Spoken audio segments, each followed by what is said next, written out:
Hello friends, நம்ம இன்றைக்கி masala potato பார்க்க போகிறோம்.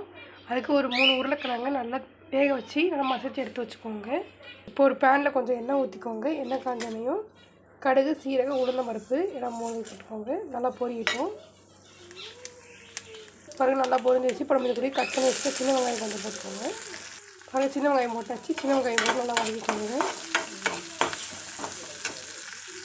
இப்போ பாருங்கள், வெங்காயம் நல்லா வதங்கிடுச்சு. இப்போ நம்ம இதுக்குள்ளேயே கொஞ்சம் கருவேப்பிலை போட்டுக்கோங்க.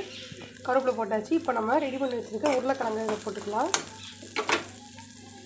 மசித்த உருளைக்கிழங்கு இதில் போட்டுக்கோங்க. இப்போ பாருங்கள், நம்ம உருளைக்கிழங்கெல்லாம் போட்டோம். உருளைக்கிழங்கு போட்டு முன்னாடி மிக்ஸ் பண்ணிக்கோங்க. பாருங்கள், நல்லா வதக்கியாச்சு. இப்போ நம்ம உருளைக்கிழங்கு கூட கொஞ்சம் உப்பு, 1 ஸ்பூன் சீரகப்பொடி, 1/2 ஸ்பூன் வத்தப்பொடி இது கூட போட்டுக்கோங்க. போட்டாச்சு. போட்டு நல்லா இப்படி மிக்ஸ் பண்ணிக்கோங்க.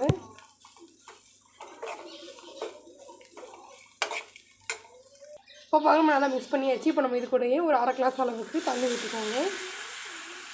தண்ணி ஊற்றியாச்சு. தண்ணி ஊற்றி நல்லா அப்படி மிக்ஸ் பண்ணிக்கோங்க. இப்போ பாருங்கள், நம்ம தண்ணி ஊற்றி நல்லா மிக்ஸ் பண்ணியாச்சு. இப்போ நம்ம இது கூடயே பெருங்காயம் இப்படி கொஞ்சம் போட்டுக்கோங்க. நம்ம மல்லிச்செடி போட்டுக்கலாம். அவ்வளோதாங்க, போட்டாச்சு. இது வந்து ஒரு 5 நிமிஷம் கொதிக்கட்டும். அதுக்கப்புறம் பார்ப்போம். இப்போ பாருங்கள், நம்ம உருளைக்கிழங்கு நல்லா தண்ணி ஊற்றி நல்லா சூப்பராக ரெடி ஆகிடுச்சு. அவ்வளோதாங்க, நம்மளோட மசாலா உருளைக்கிழங்கு ரெடி ஆகிடுச்சு.